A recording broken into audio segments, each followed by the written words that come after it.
We were in a madrasa in Nottingham, in Flintham, in Newark.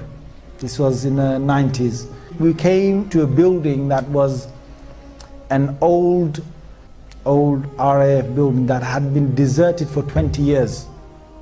So we were now coming into this, and we were going to start using this as a madrasa.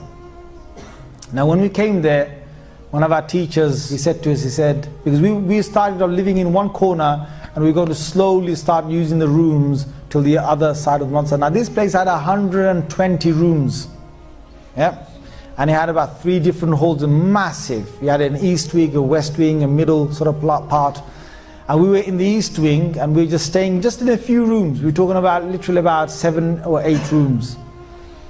And teachers said, they said, don't go to the west side, to the west side of the building. I'm telling you, you know, as young people, you dare yourselves, right?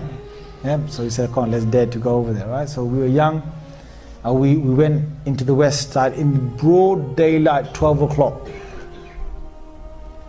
I'm telling you, it was spooky at 12 o'clock. Forget 12 in the night.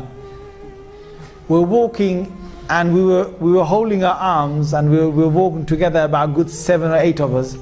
As we were walking, we can hear doors banging, bang, bang, creaking, things opening. You know, we just run. We were saying, you know, our kalimas loudly, shahadas loudly, what about that loudly, Allahu la ilaha illa huwa al-hayyul qayyum, basically running, yeah? Now, you can imagine this place was really spooked up.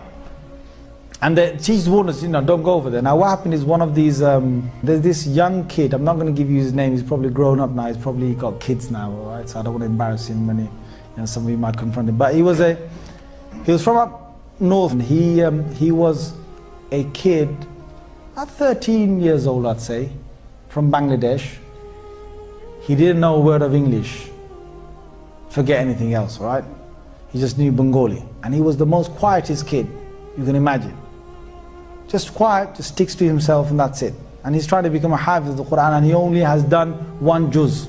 So one day what happens is that he sort of strays off, I don't know, he goes over to the other side, and he comes back.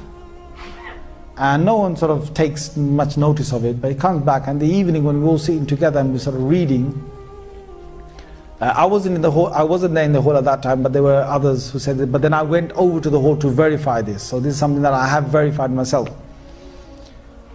What happened is that he came with his Quran up to his teacher. You can imagine a kid who's lallu pattu, who doesn't know a single thing, yeah? He comes with the Quran to his teacher, puts it right in front of him, and he says to him, he says, test me. And he doesn't say in English, he says it in Arabic. Now his kid suddenly knows Arabic, right? So he says, test me. And his teacher looks at him and he thinks, is he having a laugh? You know, those days, you know, the beats were a common thing, right? Thinking, shall I just make spaghetti out of him, you know, like, yeah? So this kid just says, no, test me, any way you want, yeah? So the teacher says, okay, the Quran's closed. He said, okay, read from the 15th juz. Subhanalladhi yasra bi'abdi laylan min al-masjid al-haram ila al-masjid al-aqsa alladhi barakna hawla. And the teacher looks at him and thinks, what is happening to this kid? So the teacher then tests him from another place, and this kid now knows the Quran, and the kid challenges the teacher in speaking Arabic. And this kid has got really good Arabic all of a sudden, right? And then, you know, when we heard this, we came over, and I specifically went, you know, met him, and I started talking, and he started talking Arabic. Weird.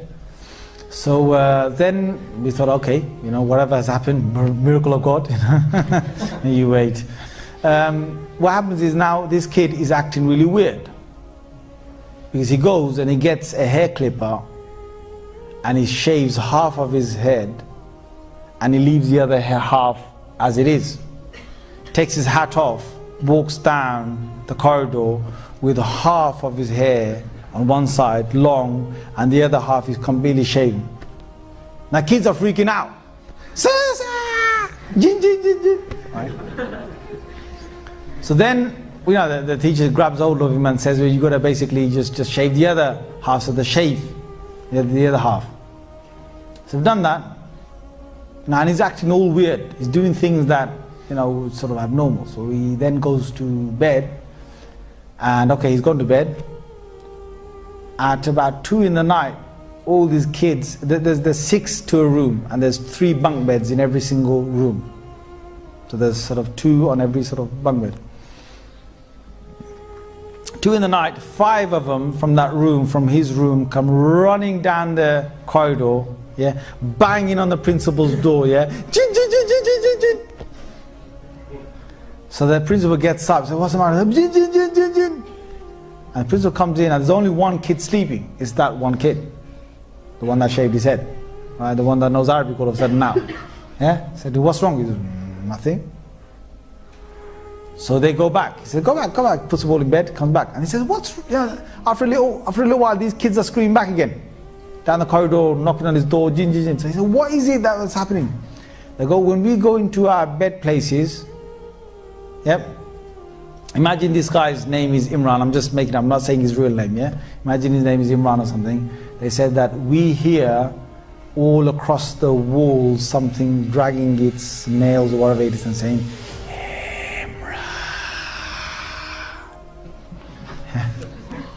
so basically they just obviously leapt out of their beds, yeah, came straight to the principal. Now this went on all night, yeah. Him taking them to their beds, then basically coming back. So then the morning came, and the main sort of teacher, Mullah Fadl Rahim Sahib, he called him over, and I was there serving breakfast. Now what's common is in exorcism is that you would recite something, and when you recite it, you're able to, when you recite something, some part of the Quran, then the jinn gets affected because they can't stand the Quran, and then they will actually leave, or they will beg to leave.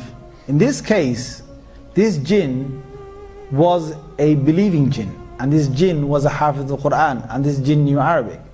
So when the teacher was reciting something on, and trying to recite something to blow on it, the jinn inside this human being was reciting the adverse ayah to break the effect of that.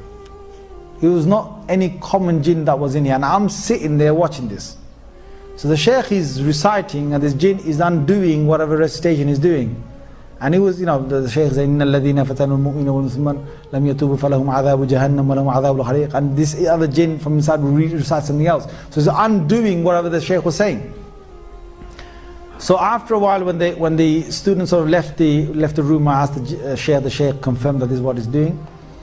And then the shaykh said that the only way to actually get rid of the influence is to take this young boy back to his hometown and to leave him there for 1 month.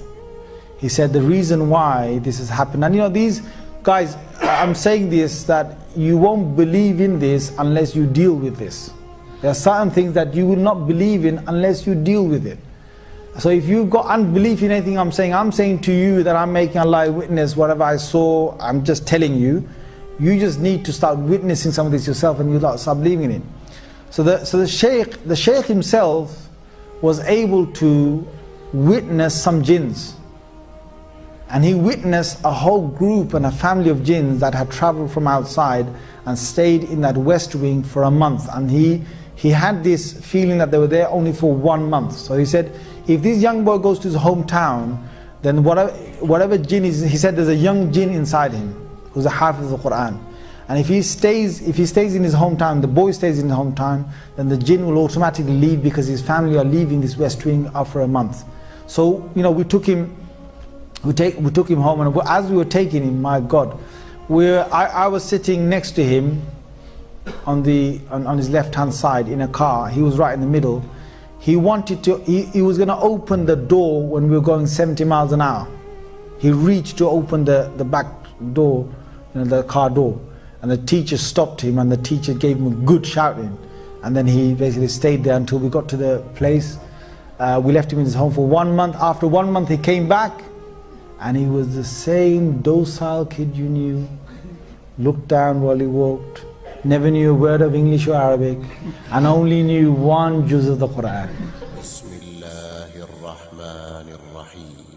قل أوحي إلي أنه استمع نفر من الجن فقالوا إنا سمعنا قرآنا عجبا يهدي إلى الرشد فآمنا به ولن نشرك بربنا أحدا.